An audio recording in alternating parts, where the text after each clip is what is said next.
Hey there, everybody, and welcome to this video on how to set boundaries and prioritize self-care in relationships. I'm your host, Dr. Elise Snipes.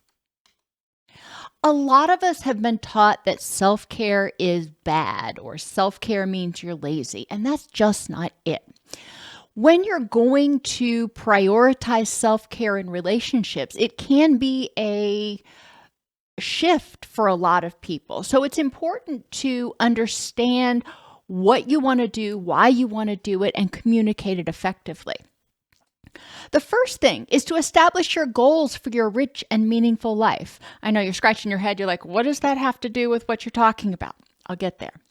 Once you figure out what's important in your rich and meaningful life, then explore how your relationships fit into that rich and meaningful life. Those people that you're interacting with, those people that you need to set boundaries with, how do they fit into your rich and meaningful life? The next step, all right, now here we're getting to self-care. Examine the role in achieving those goals of self-care, in achieving those goals. Why is it important for you to take care of yourself to nurture those relationships? Why are those relationships important in your rich and meaningful life? Now you're starting to put the puzzle together. Once you've identified all of this, then it's important to communicate your needs for self-care using I statements and creating a win-win whenever possible.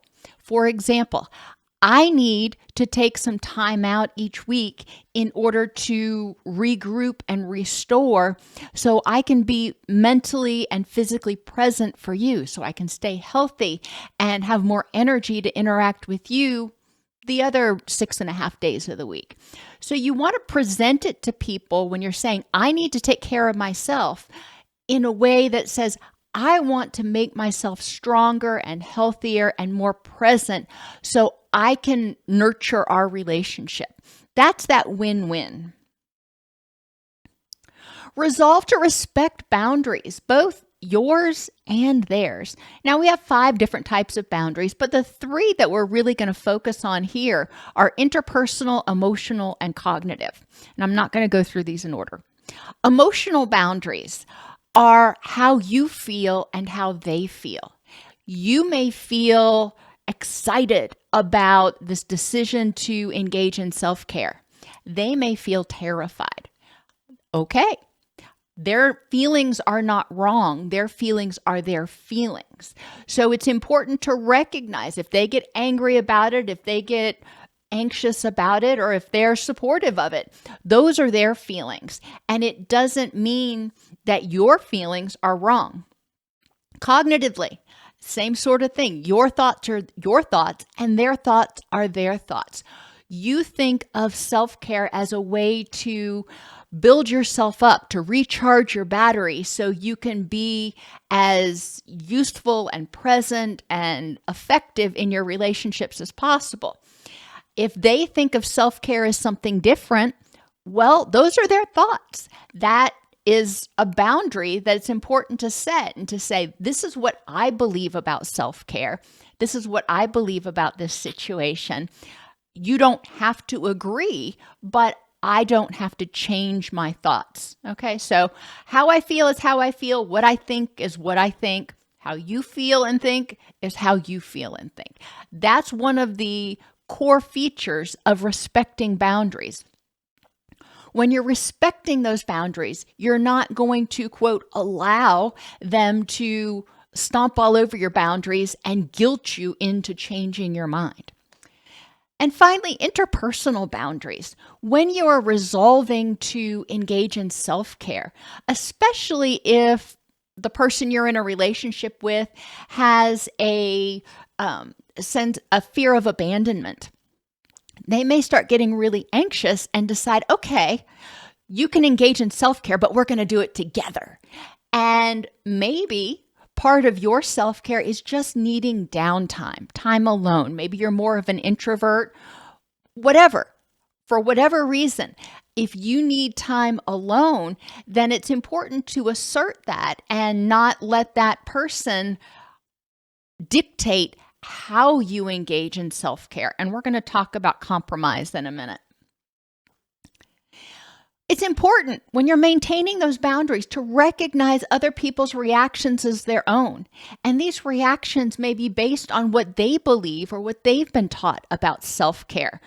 If they've been taught that self-care means you're lazy, or self-care is not something you can do until everything else is done, whatever it is that they've been taught, okay, those are their beliefs.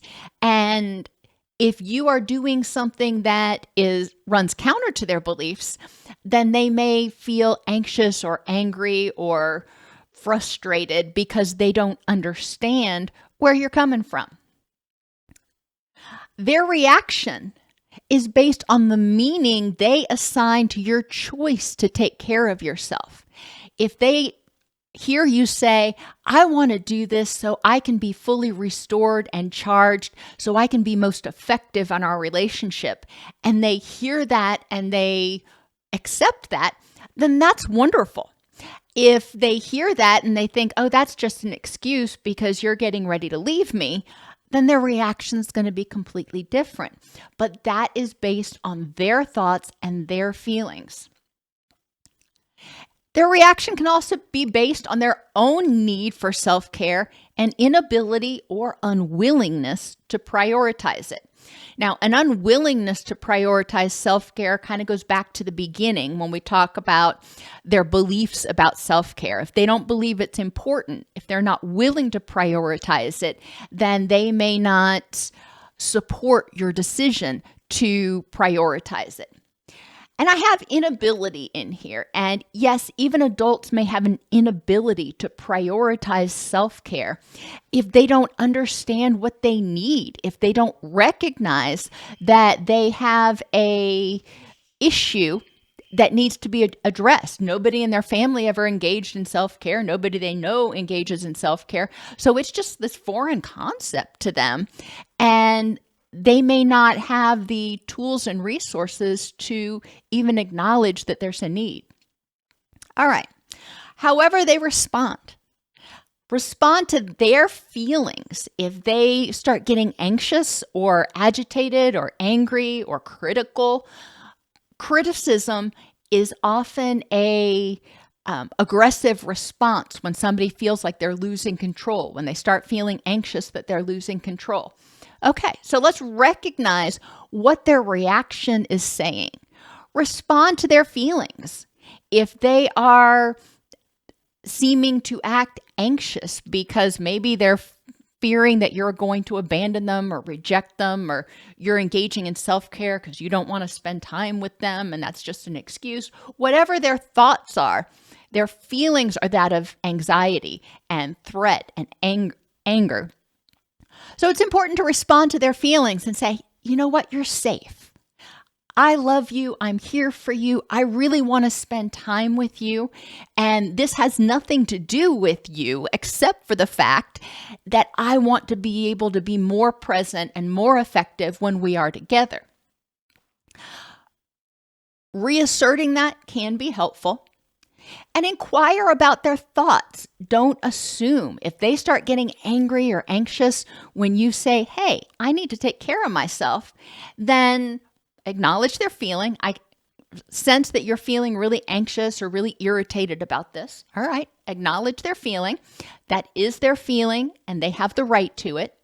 But then inquire about their thoughts. I'm wondering what about my decision to engage in self-care is problematic for you or is causing you to feel angry or anxious. I know when people get out of residential treatment, a lot of times they do something called 90 and 90, which means going to 90 12-step meetings in 90 days, which is supposed to be one every day, not like 6 on one day, but I digress. Anyhow, a lot of significant others of these people don't understand why they are going to these meetings every single day. And they may feel somewhat rejected. They may fear the person is relapsing. There may be a lot of fears and thoughts and resentments and all kinds of stuff coming up. I don't know. For any individual person, I don't know why they may have a negative reaction to their significant other going to those meetings, engaging in that self-care. But clearly, through over 20 years of working with people with addictions, it is very common for significant others to want their loved one to be healthy and whole and recovered and all that, and feel insecure and anxious and even resentful when the person is taking care of themselves. Sometimes it's because they want to spend time with the healed person. There's a lot of reasons. That's a different video. And then reflect on your reactions. They react however they react. You respond to their feelings. You inquire about their thoughts. You talk it out, respecting boundaries. But then it's important to reflect on your own reactions. The feelings and thoughts you're having right now about self-care, are they yours, or have you let that person manipulate your thoughts and feelings, guilt you into something? Are the feelings and thoughts you're having right now about the other person's reaction, are they yours? Or again, are they sort of modified by that person trying to make you feel guilty and telling you, you are doing this to me, and trying to get you to not engage in self-care? All right, you just got to decide. Am I feeling and thinking the way that is true to me, or am I caving? Is basically what it comes to. And are you choosing your behaviors on what helps you move toward your rich and meaningful life? Remember, that was the first thing we talked about. Define your rich and meaningful life and examine how self-care is important to that.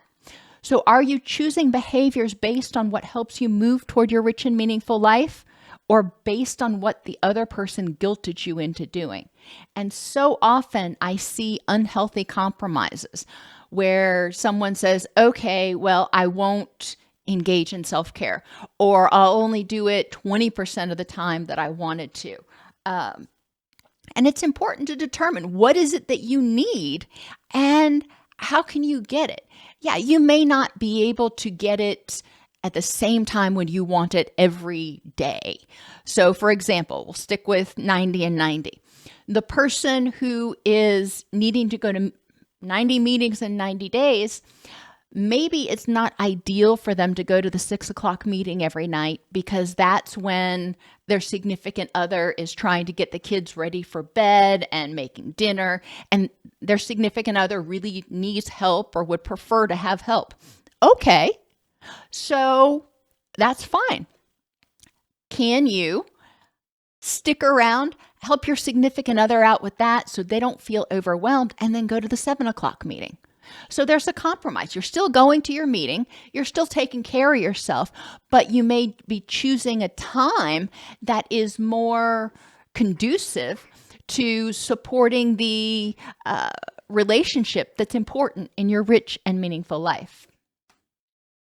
Self-care, it's non-negotiable. It's like charging up your phone. You got to do it or the battery dies. If you're exhausted or burned out, you have no energy for those things that are important in your rich and meaningful life. And after all, just like your phone, what happens when your battery goes dead?